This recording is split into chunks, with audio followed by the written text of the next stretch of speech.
honnêtement j'ai vraiment très peur que je me fasse tuer par un serpent.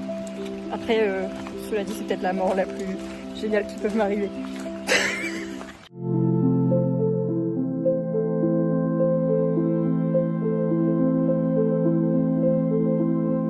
Bon, finalement, je pense que c'est ça qui est en train de me tuer. Pas spécialement les serpents. Mais bon, il y a une vue incroyable. Mais quand je vois que ça descend jusque tout en bas de la cascade et que accessoirement la cascade fait 90 mètres, on la voit plus.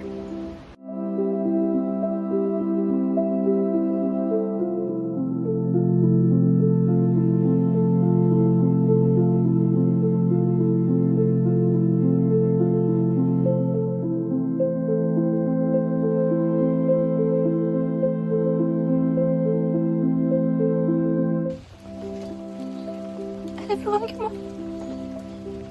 Genre, ça c'est censé nous rassurer. C'est quoi la gueule de ce pont? Je pense que du coup, je suis stable, je vais mourir. C'est officiel, il faut bien un jour, je vais crever et tout ça. Back. Non.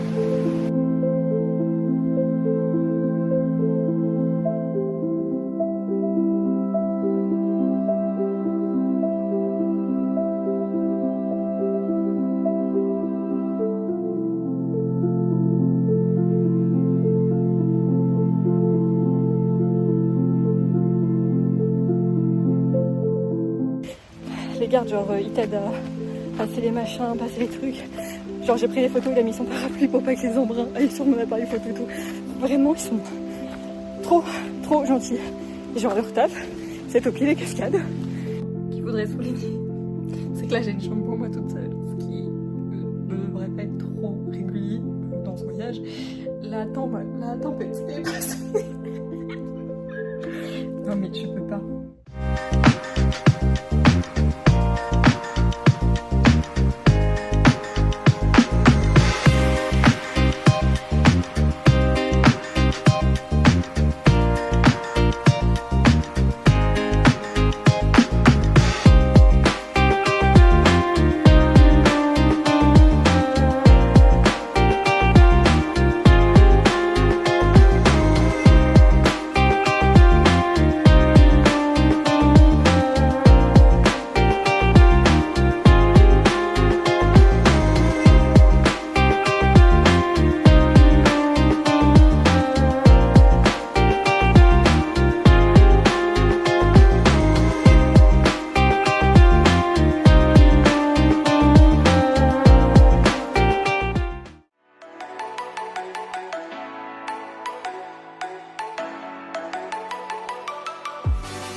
L'impression que je suis en train de rouler et qu'il n'y a plus personne dans le monde.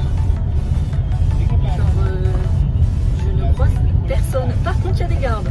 J'ai vraiment l'impression que je suis pas au bon endroit. J'ai demandé à un garde, du coup, je me suis arrêtée. J'ai cru que j'allais me faire tuer d'ailleurs, mais c'est pas grave. Mais j'ai vraiment l'impression que genre, je suis seule au monde.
avec les... C'est quoi ça?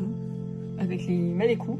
C'est une population indigène qui permet de les rencontrer, de discuter avec eux, de partager leur culture surtout et leur histoire. J'ai trouvé ça juste fou, vraiment. Vraiment, j'ai trouvé ça fou de l'échange culturel qui s'est développé. Il y en avait un de toute la famille qui parlait français, qui avait mon âge. Et du coup, on a vraiment pu échanger sur tout ce qu'est la modernité, la façon à eux dont ils fonctionnent et tout, par rapport, pour le coup, même pas par rapport à la France, mais par rapport aux Costa-Ricains, comment ils évoluent en fait dans le pays par rapport aux autres Costa-Ricains. Et du coup, on a aussi un peu, je leur ai parlé un peu de la France et tout pour expliquer. Il y a certains animaux et tout que nous on n'a pas, plein de trucs comme ça quoi. Et franchement, j'ai mal à la tête et tout tellement j'étais concentrée parce que du coup, certes, ils parlaient très bien français, mais du coup, je parlais lentement et tout pour qu'ils comprennent. Je faisais attention de bien articuler, machin et tout. Et c'était juste fou, vraiment. J'ai pas les mots pour décrire cette journée. C'était dingue. J'ai hésité en plus au début. Et en fait, je me suis dit, non, faut y aller, machin et tout. Ils m'ont fait goûter des plantes. J'ai mangé un repas incroyable. Genre, il y avait du manioc. Il y avait du poisson dans une feuille d'anis. Truc de fou, franchement. C'était juste fou comme journée. Je suis chez l'habitant et j'avais absolument besoin de faire une machine à laver. Mais genre vraiment, absolument. C'est-à-dire que je n'avais plus de chaussettes et plus de culottes. Il fallait absolument que je fasse une machine à laver. Et du coup, genre, je suis allée là-bas, je me suis dit, désolée, il faut vraiment que je fasse une machine à laver, machin et tout. Elle m'a ramené mon linge. Déjà, elle a accepté, c'est déjà bien. Elle a accepté, elle m'a ramené mon linge, mais elle a plié mon linge. Je suis gênée. Genre, elle a plié même mes culottes.